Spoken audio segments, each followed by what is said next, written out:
আমি গত পরশুদিন একটা ভিডিওতে বলেছিলাম যে নরেন্দ্র মোদী কলকাতায় সামরিক কমান্ডারদেরকে যুদ্ধের প্রস্তুতি ডাক দিয়েছেন। এদিকে আবার আমাদের এখানে আমাদের সাবেক সেনাপ্রধান ইকবাল করিম ভুইয়া তিনিও বলেছেন যে সেনাবাহিনীকে রাস্তায় নামিয়ে পুলিশের মতো কাজ করানো ঠিক হচ্ছে না। সেনাবাহিনীকে তো বিলম্বে ক্যান্টনমেন্টে ফিরিয়ে এনে যুদ্ধের ট্রেনিং দেওয়া হোক, কারণ শত্রুপক্ষ এই সুযোগই খুঁজে। তো অনেকেই বলতেছেন যে আরে না, ভারত আক্রমণ করবে না। আমিও চিন্তা করছি যে না, ভারত আক্রমণ করবে না।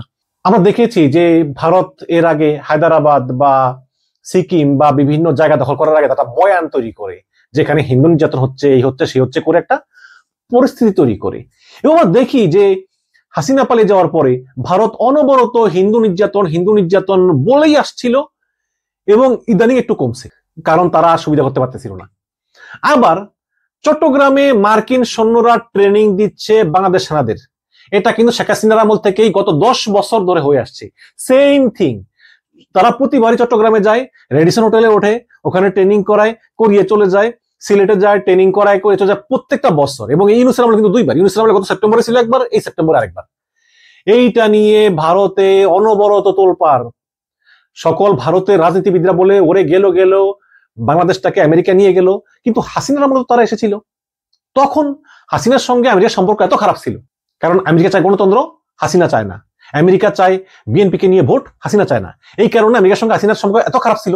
তারপরেও কিন্তু আমেরিকা এসে ট্রেনিং দিয়েছে। গত বছর এসেছিল, তার আগের বছর এসেছিল, কিন্তু তখন ভারত কোনো কথা বলেনি। এখন ভারত এগুলো বলতেছে কেন? ওই বয়ান তৈরি করে একটা শ্রোতা খোঁজা হতেও পারে। তো এই কারণেই আপনি দেখবেন যে ত্রিপুরার এক নেতা, রাজনীতিবিদ, সে প্রকাশ্যে বাংলাদেশ দখলের হুমকি দিচ্ছে। এবং ত্রিপুরার এক রাজনীতিবিদ প্রদ্যোত বিক্রম মাণিক্য, তিনি প্রকাশ্যেই বাংলাদেশ ভাঙবার আর দখল করার কথা বলতেছেন। এবং সম্প্রতি একটি পডকাস্ট, সেখানে এই বিক্রম মাণিক্য এই কথা বলেন, এবং এটা নিয়ে প্রতিবাদ করেছেন বাংলাদেশের অবসরপ্রাপ্ত সেনা কর্মকর্তা দেল এইচ খান। তিনি ফেসবুকে লিখেছেন যে আমরা যে দাদাদের দিক থেকে কি পরিমাণ বিপদে আছি তা যদি আমরা বুঝতাম। মানে তিনি বলেছেন যে আমরা ভারতের দিক থেকে প্রচুর বিপদে আছি। এই পডকাস্টে দেখুন, ত্রিপুরার এক রাজনীতিবিদ প্রদ্যোত বিক্রম মাণিক্য, তিনি প্রকাশ্যেই বাংলাদেশকে ভাঙবার এবং দখল করার কথা বলতেছেন। এই পডকাস্টটি প্রদ্যোত বিক্রম মাণিক্য বাংলাদেশ নিয়ে যা বলেছেন তা হলো যে, এই বিক্রম মাণিক্য দাবি করছেন যে বাংলাদেশের ঘটনাবলীর কারণে হিন্দুরা মুসলমান মৌলবাদীদের দ্বারা বৈষম্যের শিকার হয়ে নাকি দলে দলে ত্রিপুরায় যাচ্ছেন। এর ফলে ত্রিপুরার অধিবাসী ত্রিপাশা জনগণ তাদের বহু অধিকার, মানে রাজনৈতিক, অর্থনৈতিক, সাংস্কৃতিক এবং ভূমিগত অধিকার হারিয়েছেন। মানে এই বিক্রমকে বলতেছেন যে যেহেতু বাংলাদেশ থেকে হিন্দুরা দলে দলে ত্রিপুরা যাচ্ছে, সুতরাং ত্রিপুরার আদিবাসীরা তারা এই হিন্দুদের সঙ্গে তাদের সম্পত্তি শেয়ার করতে হচ্ছে, তাদের রাজনৈতিক, অর্থনৈতিক, সাংস্কৃতিক, ভূমিগত অধিকার হারিয়েছেন। কারণ বাংলাদেশ থেকে হিন্দুরা সেখানে যাওয়ার কারণে তারা অর্থনৈতিক সমস্যা হয়, কারণ তাদেরকে ভূমি দিতে হয়। আবার বাঙালি সংস্কৃতি সেখানে ঢুকে যায়। আবার রাজনৈতিক সমস্যা হয়, কারণ তারাও ভোটের অধিকার পায়, ইত্যাদি ভূমিগত অধিকার হারিয়েছেন। এবং বিক্রম মাণিক্য আরো বলেছেন যে চট্টগ্রামের সমুদ্র বন্দর এলাকা পুরো উত্তর পূর্ব ভারতের অর্থনৈতিক উন্নয়নের জন্য এই চট্টগ্রাম বন্দর অপরিহার্য। তিনি বলেন যে যদি ত্রিপুরার আদিবাসী এবং বাংলাদেশ থেকে আসা হিন্দুরা একত্রিত হন, তবে তারা তাদের এই ঐতিহাসিক ভূমি পুনরুদ্ধার করতে পারবেন। এবং সেই ঐতিহাসিক ভূমি কোনটা? সেই ঐতিহাসিক ভূমি হচ্ছে পুরো চট্টগ্রাম এলাকা।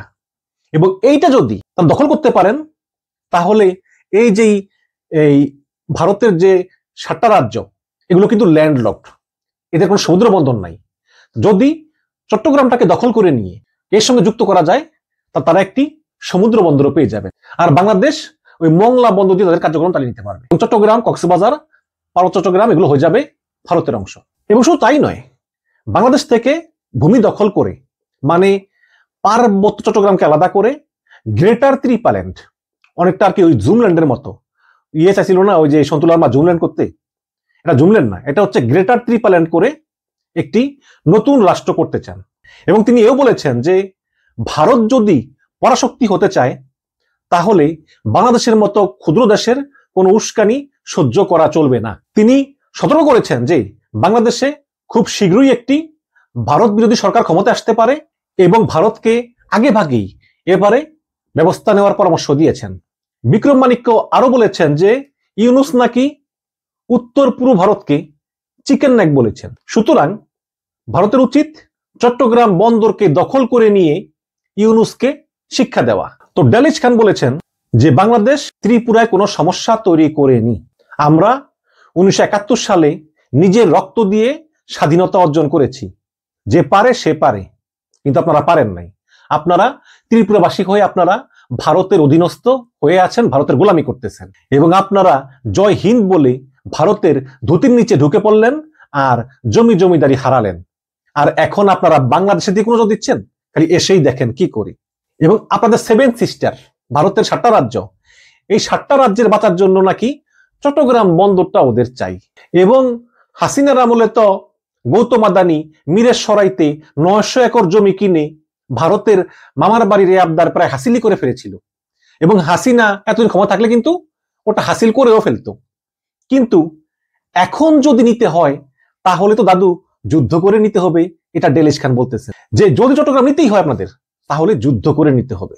মাথায় পালক এবং মুখে উল্কি লাগিয়ে চলে আসেন একদিন, আমরাও আমাদের ব্রাহ্মণবাড়িয়া ব্রিগেডকে খবর দিয়ে রাখবো ইনশাল্লাহ। এবং এই বিক্রম মাণিক্য বলেছেন যে বাংলাদেশ নাকি এখন মৌলবাদীদের হাতে। আপনাদের ঘরে ঘরে হিন্দুত্ববাদী বিজেপি, আরএসএস এর ফ্যাসিস্ট রাজনীতি, আপনারা অপারেশন ব্লু স্টার, গুজরাট দাঙ্গা এসব কারা করেছে? কারা ভারতে অনবরত মুসলিম নির্যাতন করতেছে? আগে নিজের ঘর পরিষ্কার করুন, আর বাংলাদেশের জনগণই ঠিক করবে যে বাংলাদেশ শাসন করবে কে, মৌলবাদীরা নাকি উদারপন্থীরা। এটা বাংলাদেশের জনগণের উপরই ছেড়ে দিন। এবং পার্বত্য চট্টগ্রাম দখল করে গ্রেটার ত্রিপুরাল্যান্ড করবে, তাহলে পার্বত্য এলাকা তো বাংলাদেশেরই অংশ। আপনি এই এলাকা দখল করে গ্রেটার ত্রিপুরাল্যান্ড করবেন, তার মানে এই ভারতের আসল মুখোন্মোচিত হয়ে গেল।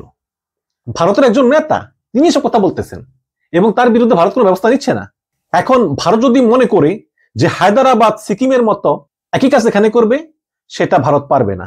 ভারতের কাশ্মীর থেকে মণিপুর যেখানে সেখানে রক্ত ছড়তেছে, এখন আবার যদি বাংলাদেশের দিকে তাকায় তাহলে কিন্তু আমরাও থেমে থাকবো না। আমরা 71-এ পেরেছি, 24-এ পেরেছি, আবারও পারবো।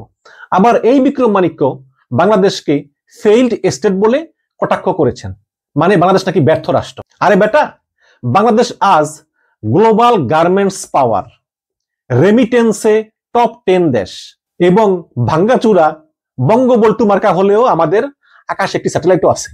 আর তো ত্রিপুরা, তোরা এখনো ওই ভারতীয় সরকারের কেন্দ্রের সাহায্যে বাঁচিস। কেন্দ্রের প্যাকেজ না থাকলে তোদের পেট চলে না, আর দিল্লি না দিল্লি তোদের বাজেট ফাঁকা। তোদের রাজ্য সরকার দিল্লির টাকায় চলে, তোরা ভারতের গোলাম, তো স্বাধীন দেশও পর্যন্ত না। সুতরাং কে ফেইল্ড স্টেট আর কে ফাইটার এটা মানুষ ভালো করেই জানে। শেষ কথা, ত্রিপুরা জনগণের জন্য আমারও কষ্ট হয়। এবং শেষ কথা, ডেলিজ খান বলেছেন যে মনে রাখবেন বাংলাদেশ কারো শোষণের ভূমি নয়, এখানে 17 কোটি তরুণের বুকের ভেতর লুকানো আছে আগুন। তাই বলি মিস্টার বিক্রম মাণিক্য, ইতিহাস থেকে শিখুন, বাংলাদেশকে কোন উস্কানি দিবেন না, কারণ বাংলার মাটি দুর্জয় ঘাঁটি, দ্য ডিফেন্ডার্স প্যারাডাইস। ইনকিলাব জিন্দাবাদ।